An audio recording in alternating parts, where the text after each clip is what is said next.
There's something many celebrate, toast with, laugh with, but silently, they also lose themselves in it. We're not just talking about a drink. We're talking about an open doorway, a substance as ancient as history, but as dangerous as the soul's forgetfulness. They call it alcohol. But if you look deeper, you'll discover why many ancient cultures called it the veil of the spirit. Not by accident. In English, they call it spirits because you don't just drink it, it drinks you. Today, we're not here to judge. We're here to show you something that's been in front of you your entire life, but no one ever told you. A truth you won't hear on TV or read on bottle labels. Because truth doesn't sell drinks, but it might awaken your soul. Welcome to the Napoleon Inspires, the channel where we don't come to entertain your mind. We come to activate your spiritual power. And if you've ever felt that alcohol not only made you act differently, but feel less like yourself, it's because something inside you already knows and is waiting for you to listen. Everything that exists has a root. And when you search for the deep meaning of words, you'll often uncover their true purpose. The word alcohol wasn't born in a party, in a bar, or in a culture of celebration. It was born in alchemy, in the mystical laboratories of the Middle Ages, where wise men sought to transmute lead into gold, but also to transform consciousness. In Arabic, alcohol meant the spirit that consumes, a black powder used by alchemists to extract the purest essence from matter. Sound familiar? Separate, dissolve, break unity. Now ask yourself, what does alcohol do when you consume it? It disconnects your body from your mind, and your mind from your soul. It's no coincidence they call it spirit. The ancients knew it wasn't just a drink. It was a bridge to the dissolution of identity, a liquid capable of disrupting the human being's natural vibration. And here's where it gets more unsettling. In spiritual alchemy, any substance that altered the harmony between body, mind, and spirit was seen as a direct threat to the path of enlightenment. Alcohol was not an ally. It was a disperser of energy, a sophisticated trap to keep you numb without realizing it. And you know why no one ever talked to you about this? Because no one profits when you're awake. Because a human being who owns their mind and is connected to their purpose cannot be manipulated. That's why it's more profitable to sell you a drink than to help you look within. Today, we're here to reclaim that gaze, to unearth what was hidden, to restore the original meaning of a word that's been distorted. Napoleon Hill said it bluntly, not in his most famous books, but in the one he dared to write after speaking with him. Yes, just like that. A symbolic and brutal spiritual dialogue. And in that encounter, Napoleon Hill asks, how do you control humans? And the answer, through fear and drifting. Drifting, according to Hill, is that state where you stop making conscious choices. It's when you no longer think for yourself. And a sleeping soul is a soul without direction. And a soul without direction is fertile ground for control. So next time you have that drink in front of you, remember this, you're not just deciding whether to drink or not. You're deciding who's in control. And as Napoleon Hill warned, the price of your soul isn't paid in gold. It's paid in lack of awareness. When you look back at the great spiritual traditions, you discover something very few people mention, but all of them have in common. Alcohol was not always taboo because of morality. It was a vibrational warning, an energetic safeguard. In Buddhism, the fifth precept is clear: do not consume substances that cloud the mind, not as punishment, but because a clouded mind drifts further from awakening. In Islam, the Quran calls it the handiwork of Satan, for it sows enmity, forgetfulness, and distraction from the remembrance of God. It's not just a liquid, it's a direct interference with divine connection. In Christianity, even though wine appears in biblical stories, it was the abuse of the substance that was tied to the loss of the soul. Paul warns in his letters, do not get drunk on wine, which leads to debauchery. Instead, be filled with the Spirit. And in many shamanic traditions, while sacred plants are used to access higher dimensions, alcohol rarely has a place. Why? Because it doesn't open paths of light. It opens chaotic portals where low-frequency energy takes control without asking permission. Even in Hinduism, soma, the sacred drink mentioned in the Vedas, has nothing to do with modern alcohol. Soma, elevated vibration, Alcohol lowers it. So, it wasn't a cultural coincidence, it was a pattern. A unified voice saying, if you want to connect with the divine, you must be fully present. And alcohol erases you. Today, you don't need to convert to any religion. You just need to remember, your soul is already sacred, and your body is not a container to escape from. It's a temple to awaken within. Everything in the universe vibrates. So do you. Your thoughts, your emotions, your actions, they're all energy in motion. And depending on their frequency, they either connect you to higher realities or pull you into denser dimensions. When you feel love, gratitude, forgiveness, your vibration rises. You feel light, centered, present. Your energy field, your aura, expands. It protects, guides, holds you. But when you're under the influence of alcohol, that frequency drops rapidly. Your light dims, your aura weakens, and the natural shield that protects your energy breaks. That's why so many people feel anxiety, sadness, and emptiness after drinking. It's not just a physical hangover, it's a spiritual one. Your chakras, the energy centers that regulate different aspects of your being, are deeply affected. The third eye, ajna, your intuition, your spiritual vision, becomes blurred. You lose clarity. You disconnect from your inner guidance. The solar plexus chakra controls your willpower, your discipline, your drive for action, and it weakens. You stop choosing. You start reacting. You sabotage yourself.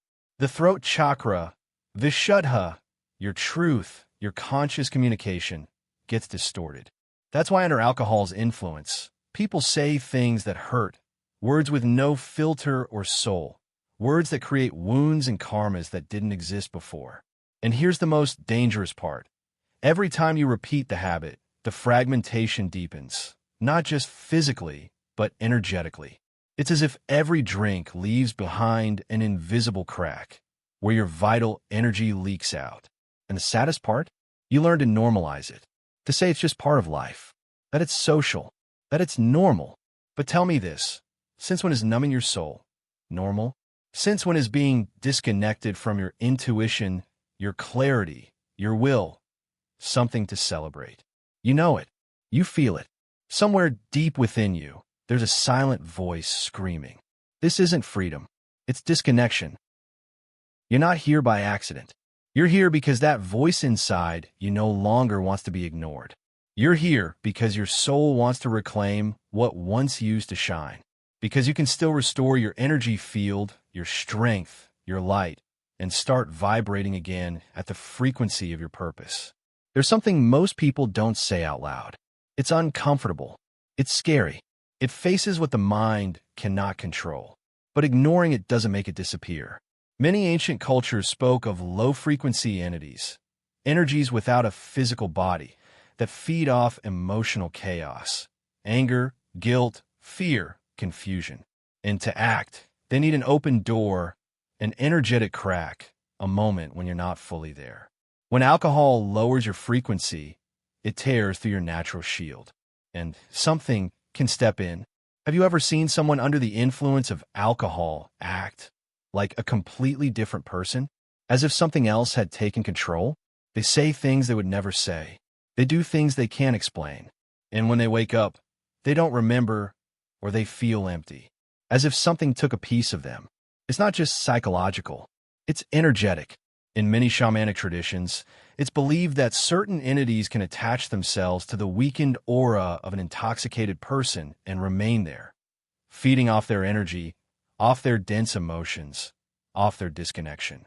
That explains why some people, after years of abuse, don't just lose their health. They lose their essence. Their gaze dims. Their purpose fades. Their soul feels lost. The problem was never just the drink. It was the door you left open when you picked up the glass. And if you've ever felt like something entered you after drinking, it wasn't just your imagination. It was a warning. But today, you're not here to fear. You're here to remember and reclaim what belongs to you. Your energy, your awareness, your soul. Here's one thing you cannot escape.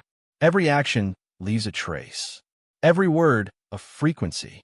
Every decision, a consequence. That's karma, not punishment. but a spiritual equation always seeking balance. And here's the delicate part. When you're under the influence of alcohol, you don't stop creating karma. You just stop realizing you're doing it. The words you speak without thinking still land in the heart of the one who hears them. The promises you make without intention still break. The impulsive decisions still have consequences. And when your soul is not present, you're more likely to act from ego, from fear, from impulse. That creates karmic ties to people, to emotions, to patterns that repeat again and again. As if life was asking you to fix what you created unconsciously. And the hardest part? You might not remember what you did, but the universe does. Karma doesn't disappear just because you forgot. It dissolves through awareness. That's why alcohol is so dangerous. You act without presence, but you still sign energetic contracts, and those contracts bind you. But here's the good news. Nothing is written in stone. If you were able to create karma without realizing it, you can also free yourself from it with intention. Today, you can choose to act from your soul, not from forgetfulness. There's a part of you that's always awake, even when you're sleeping, even when you're distracted, even when you feel lost. That part is your higher self. It's your silent guide, your inner compass, the voice that doesn't shout but gently insists, the one that whispers the truth when the world is full of noise. But alcohol doesn't just lower your energy. It mutes your soul. What was once clear intuition becomes confusion. What once felt certain becomes doubt. And soon you no longer know what to choose, who to listen to, or what you truly feel. Because you're disconnected from yourself. Have you ever tried to meditate after drinking? Or connect with your heart when it's numb? You can't. Because light cannot enter where consciousness is asleep. In the tradition of yoga, they say the third eye, the seat of intuition, shuts down under the effects of alcohol. The little chakra weakens. The truth chakra becomes distorted. So your body keeps walking, but with no direction, no clarity, no power. Your higher self doesn't leave. It simply falls silent, waiting for you to remember that you don't need a drink to release tension. You don't need an excuse to turn off your feelings. You just need to come back to yourself, to your voice, to your center. And that moment is now. The answer is yes. Yes, you can heal. Yes, you can be restored. Yes, you can come back to yourself. Because your soul isn't broken. It's just waiting for you to listen again. The first step is to make space. For silence. For the body. For the soul. For the truth that's been waiting patiently to be remembered. Ancient traditions knew this. That's why they used simple yet powerful tools. Conscious fasting, not just to cleanse the body, but to give the soul room to speak. Solarized water, infused with sunlight in blue glass bottles to clear energetic memory and recharge your field. Herbal infusions, dandelion, nettle, milk thistle, not just to purify the liver, but to open the path to a higher vibration. And then there's the soul. It needs silence. It needs meditation. It needs conscious breath. Truthful words written in a journal. Prayer from the heart. It doesn't matter what religion you follow. What matters is your intention. To speak with the divine is to remember that you are part of it. And if your aura was weakened, you can rebuild it with salt and herbal baths, with grounding exercises, with sacred fire and sound frequencies that elevate your energy.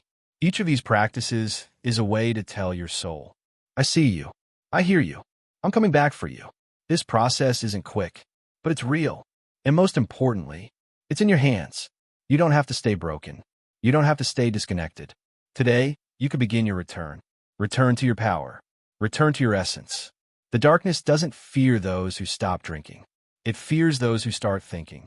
It fears those who remember who they are. It fears those who reclaim their power and never get away again. Because when you are present, no one can possess you. When you choose from the soul, darkness loses its grip. This wasn't a video about prohibitions. This was a call to inner freedom, a reminder that you weren't born to survive numb. You were born to awaken, to rise, to expand. And if something inside you resonated with these words, don't ignore it, because it's not a coincidence. This is Napoleon Inspires. And here, we don't just talk about success. We talk about the soul as the root of all true achievement. And if you want to go deeper, if you're ready to transform your consciousness, to heal, to grow, and to surround yourself with others who are awakening like you, I invite you to join our channel memberships. Inside, we share intimate teachings, exclusive books, powerful practices, and tools you won't find anywhere else. Because your path deserves more than distraction. It deserves guidance, truth, and above all, companionship. The choice is yours. But remember this, when you reclaim your presence, when you live from your soul, you no longer need to escape. You begin to lead.